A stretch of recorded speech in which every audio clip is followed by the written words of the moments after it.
Salut, c'est Florent et bienvenue sur cette nouvelle session trading où on va répondre au plus aujourd'hui à une question, c'est comment faire et tenir ton journal de trading.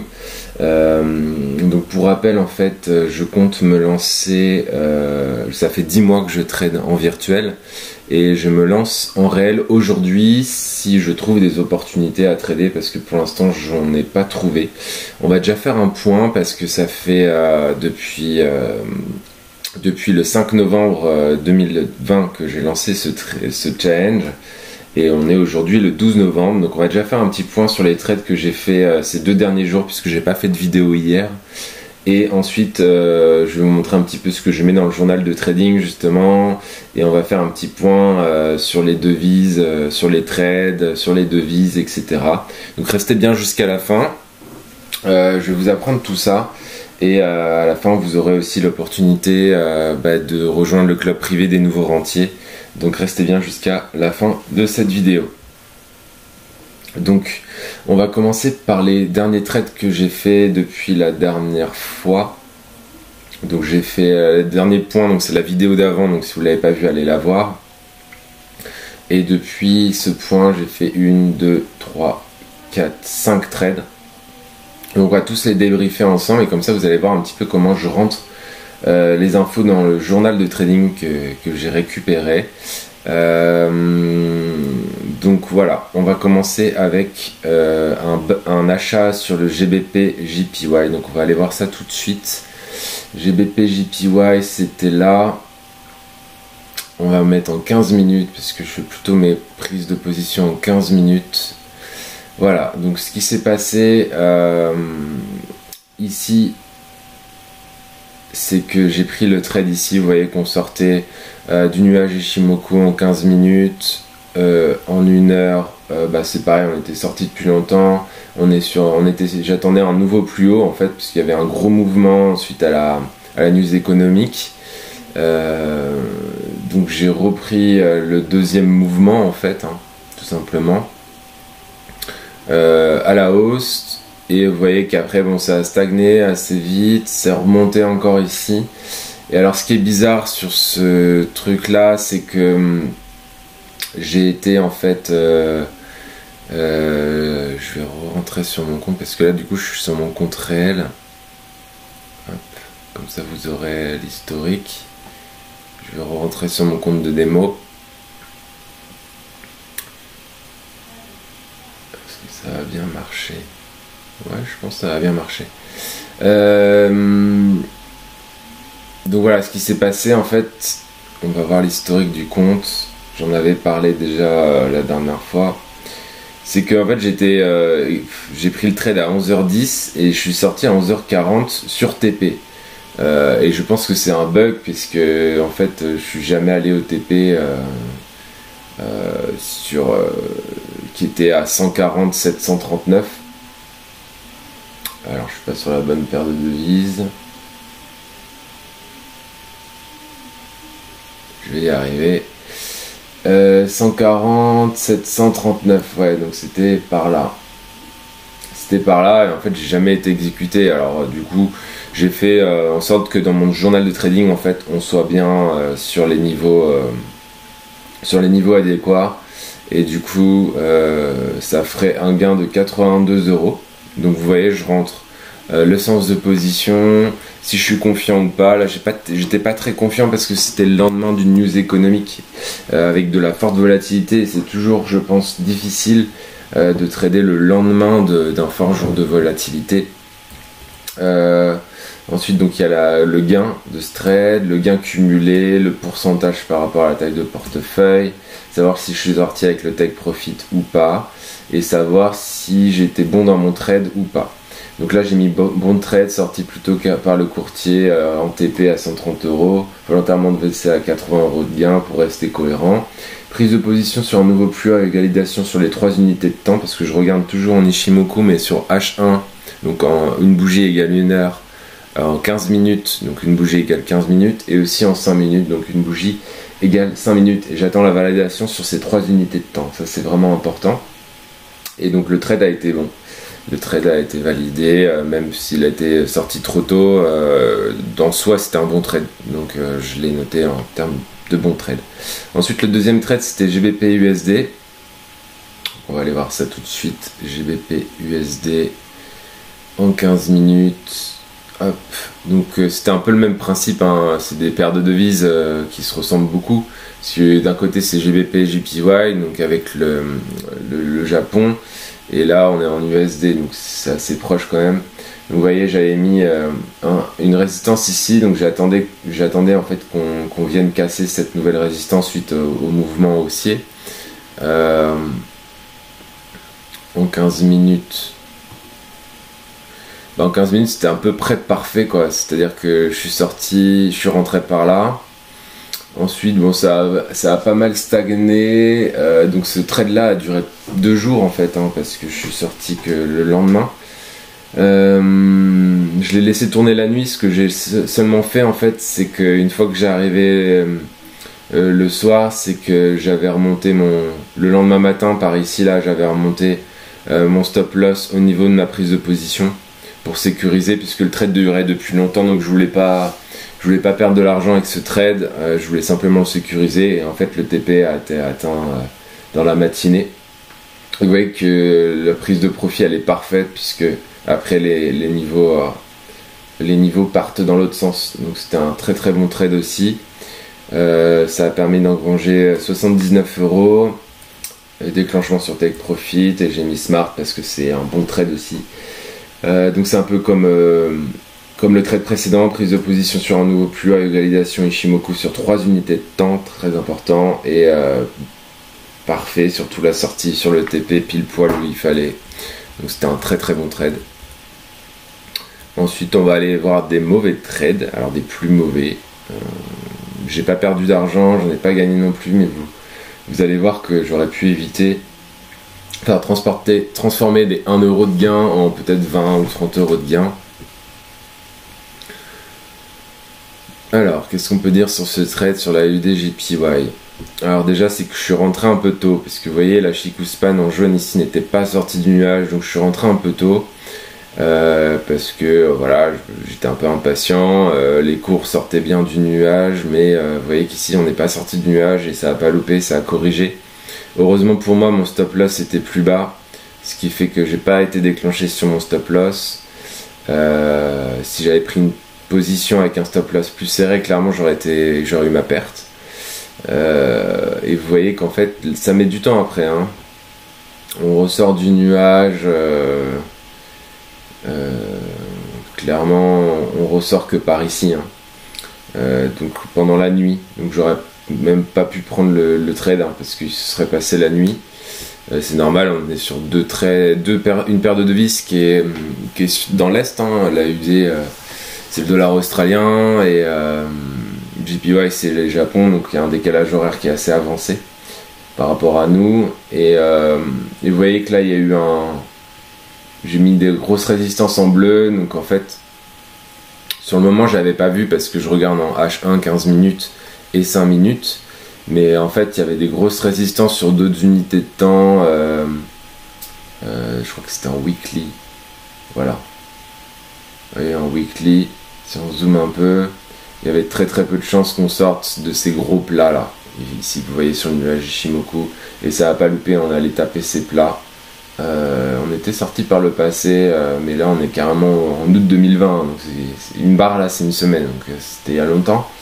Et là ça va pas louper, hein. On a tenté de sortir mais on n'est pas sorti, et du coup mon TP en fait était beaucoup trop loin, et du coup il a jamais été déclenché. Donc ça aurait été plus intelligent en fait de mettre un TP plus raisonnable, avec une bonne sortie de position. Clairement ici c'était une meilleure prise de position, mais c'était la nuit donc j'aurais pas pu le prendre de toute façon. Mais en prenant, vous voyez ici, par ici quoi, on va dire, on aurait pu mettre un stop un peu plus serré, mais c'est plus compliqué, hein. On aurait pu mettre un stop à 10 points. Allez, je l'aurais peut-être mis là à 15 points, ce qui fait qu'on aurait bien été déclenché à 30 points, vous voyez. Donc on aurait bien eu notre x2. Donc voilà pour ce trade. Donc ni perte ni gain, donc c'est intéressant quand même. Et ensuite il y a l'USD JPY qui fait un peu la même chose en fait, sur d'autres unités de temps. On va regarder. Alors en plus c'était exactement la même chose. Là j'ai pris mon trade un peu trop tôt, on était encore dans le nuage. Donc on est sorti, puis on est rentré dans le nuage. Donc le vrai bon trade, il était à prendre par ici, dans la matinée du 11 novembre. Et avec un stop loss un peu plus proche, on aurait pu atteindre le TP. Mon TP était trop haut, du coup il n'a jamais été atteint. Mon take profit. Et vous voyez que ici c'est pareil. On a une grosse résistance en daily cette fois. Vous voyez que les cours n'ont jamais dépassé ces grosses lignes Ishimoku là du nuage. Ils sont allés les chercher en daily, mais ils n'ont jamais dépassé. Et c'est bien ce qu'on voit ici. Hein. Je dézoome. En 15 minutes, là, vous voyez qu'on est passé au-dessus, mais on est re-rentré tout de suite dans le nuage. Donc en fait, là, le TP était bon, mais la prise de position aurait dû être prise par ici, avec la Chikou-span qui sort bien du nuage. Et là c'est pareil, hein, si on avait pris sur cette bougie là, hop, on met un TP, dernier creux c'était par là, 14. Ouais, là on aurait pu faire un 75 € peut-être, enfin, un x 1,5, on n'aurait pas pu faire un x2, mais on aurait pu faire un x 1,5, ou j'aurais carrément pas pris la position si j'avais fait gaffe. Donc voilà, et le dernier trade, c'est un trade perdant cette fois-ci. C'est un trade perdant, je vais aller voir ça tout de suite. EURCAD. Alors j'ai voulu m'essayer aux paires européennes. EURCAD ici. Ah merde, j'ai perdu le... Ah non, c'est bon. Donc voilà, j'ai pris ici parce que... Alors qu'est-ce que j'ai mis dans mon journal de trading? Je m'en souviens plus celui-là. Bon trade sur 3 unités de temps, mais tendance haussière en monthly weekly qui stoppe la baisse sur un support SSB. Donc c'est un peu la même chose, mais dans l'autre sens. C'est-à-dire que là, je prends un trade à la vente. Vous voyez, bon, ça rebondit un petit peu, ça déclenche pas mon stop loss, puis ça repart vraiment dans la direction, mais vous voyez qu'ici les cours se stoppent à la baisse et ça repart aujourd'hui carrément dans l'autre sens. Et si on regarde, j'imagine, en daily, peut-être en weekly, ouais voilà, alors je sais pas si j'aurais vraiment vu, je sais pas si ça m'aurait empêché de prendre le trade. Mais ici, il y avait un gros plat SSA. Ouais, il y avait un gros plat SSA, donc en weekly. Donc en fait, les cours se sont arrêtés dessus, quoi. Donc vous voyez, après, ça baisse. Donc là, par exemple, une nouvelle prise de position à la baisse serait peut-être intéressante à voir si tous les paramètres sont réunis. Mais avant de trader, ne pas oublier d'aller quand même choper... les niveaux, les résistances des unités de temps supérieures, pas pour prendre la décision du trade, mais pour juste vérifier là où les cours peuvent potentiellement s'arrêter et ajuster du coup le stop loss en fonction de ce TP en fait. Alors le problème c'est que ici, si j'avais resserré mon stop loss, j'aurais peut-être été déclenché, mais là je l'ai mis trop haut, j'avais dû le mettre par là, clairement j'aurais dû le mettre par là, 25 points, et j'aurais fait 25 points. Donc j'aurais peut-être remis au moins mon break-even. Parce que j'aurais parcouru l'équivalent de mon stop loss. Donc dans ces cas-là, on peut éventuellement remettre son break-even, faire son break-even, c'est-à-dire mettre son stop loss au niveau de son prix d'achat et laisser le trade se faire ou pas. Et ça m'aurait évité en fait de déclencher dans l'autre sens, en perte. Vous voyez qu'ici, mon stop loss a été déclenché. Et je suis sorti de la position. Donc en fait j'aurais dû faire break-even ici, clairement. Donc voilà, c'est pas grave, on apprend, je reste en positif si on regarde la globalité de mon journal ici. Donc pour continuer sur l'aspect journal, ce qui est vraiment intéressant dans le journal, c'est de regarder un petit peu si je fais quelles sont mes erreurs. Là j'ai été un peu trop greed, c'est-à-dire j'ai cherché un peu trop de gains. J'aurais dû faire des TP plus raisonnables par rapport aux unités de temps. Ça me fait perdre de l'argent. Après, en global, je réussis 58% de mes trades, pour pas dire 60%. Ce qui fait que comme j'ai des ratios perte-gain intéressants, bah j'ai plutôt une courbe qui monte pour l'instant. Après, je regarde pas mal, c'est encore trop tôt, hein, mais les paires de devises sur lesquelles je suis bon. Et puis ça me permettra d'enlever les paires de devises sur lesquelles je suis mauvais. On voit aussi que je suis carrément meilleur pour le coup, pour l'instant, en achat qu'en vente. Clairement, quand j'achète, je gagne, quand je vends, je perds. Voilà, ça peut... Là, il y a trop peu de trades encore, mais quand il y aura beaucoup de trades, ça sera très intéressant parce que ça me permettra de prendre des décisions. Par exemple, si je vois des trades à la vente, je vais peut-être réfléchir à 2 fois avant de le prendre parce que je sais que je suis moins bon en vendeur. Donc le journal de trading est très important dans ce cadre-là parce qu'il va vous permettre de comprendre pourquoi vous faites des erreurs. Là, vous voyez, il y a eu 1, 2, 3, 4, 5 trades perdants. Bah, si j'ai envie de me remettre ça en tête en début de semaine, je relis un petit peu pourquoi j'ai perdu et ça m'évite de refaire des bêtises, on va dire. Donc ça, c'est vraiment important à mettre en place si vous voulez apprendre à trader. Pour suivre vos trades, etc. C'est quelque chose vraiment d'important à mettre en place.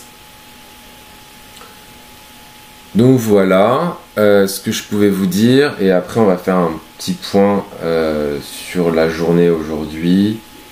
Alors je sais pas si c'est parce que je rentre en réel aujourd'hui, mais en tout cas j'ai pas vu d'opportunité. Alors faut que je remette sur mon compte en réel. Sinon ça va pas marcher. Voilà. Donc j'ai dû changer parce que il y a des unités, enfin des paires de devises que j'aimais pas finalement, qui étaient redondantes. Donc j'ai un petit peu amélioré ça. Mais après avec la forte volatilité, en fait j'ai l'impression que il y a moins d'opportunités là en cette fin de semaine. En fait les cours, le marché s'est fait le lundi avec la news sur le vaccin. Et depuis, on n'a plus trop de volatilité, on n'a plus trop de trades à prendre. Avec un trade ici à la baisse sur l'USD CHF, mais après, en H1, on est dans le nuage, alors j'aime pas trop ça, puis en plus c'est à la vente, et je suis moins bon à la vente qu'à l'achat. Donc je suis pas sûr de le prendre, et clairement, il y a peut-être quelque chose qui se met en place sur le NZD USD. Faudrait attendre qu'on sorte du nuage dans l'autre sens en 15 minutes, qu'on valide tout ça. Mais il y a peut-être quelque chose à prendre, mais après on est déjà fin de matinée, donc en théorie je ne trade pas l'après-midi. Donc pas sûr que je prenne des trades aujourd'hui, c'est un peu dommage parce que je suis passé en réel. Si j'attendais un trade aussi là sur l'USD MXN à l'achat. Mais pour ça il va falloir qu'on reparte aussi au-dessus de ces niveaux-là, au-dessus du nuage et tout, donc pour l'instant c'est pas le cas. Et après, sur les indices matières premières, j'ai rajouté aussi les crypto-monnaies. On va voir s'il y a des choses intéressantes à faire côté crypto.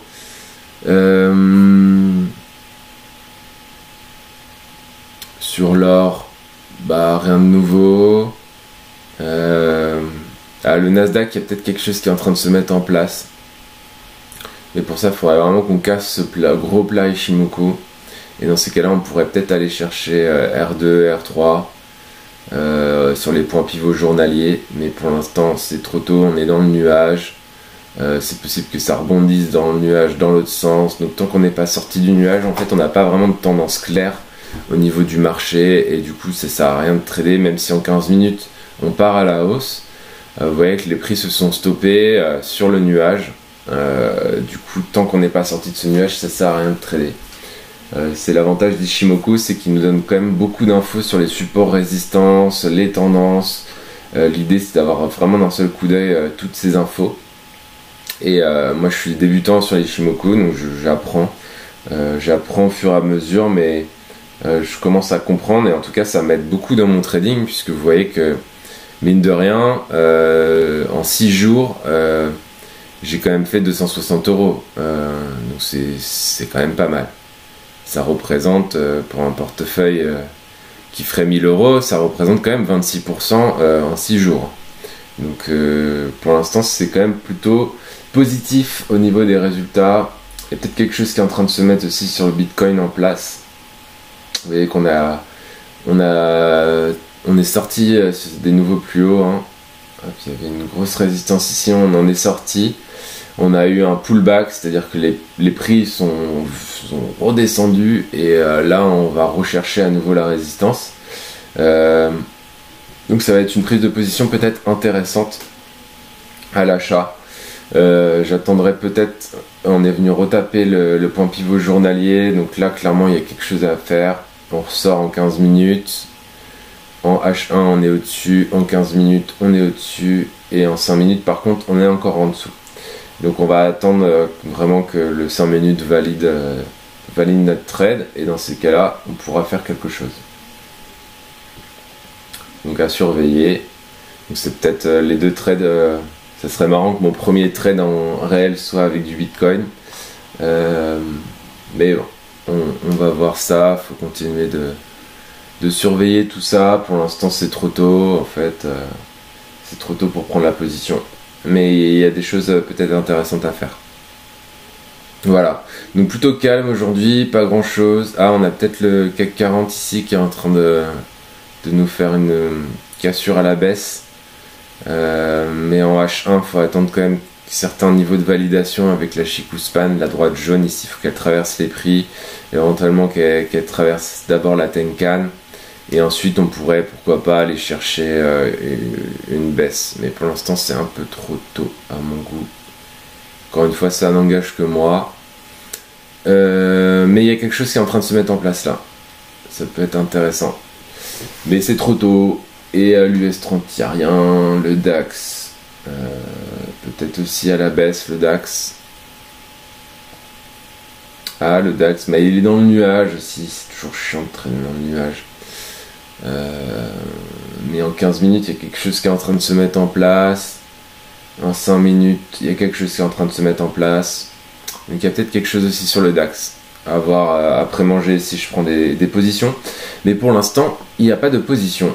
Donc voilà, c'est tout pour aujourd'hui. Si ça t'intéresse de recevoir mes conseils pour devenir un nouveau rentier, parce que moi je suis devenu nouveau rentier en mars 2019, tu as le lien qui est dans la description YouTube, ça va te permettre de rejoindre le club privé des nouveaux rentiers et de recevoir tout un tas de conseils en fait de ma part pour essayer d'atteindre mon objectif qui a été d'être rentier grâce à la bourse et grâce à l'immobilier.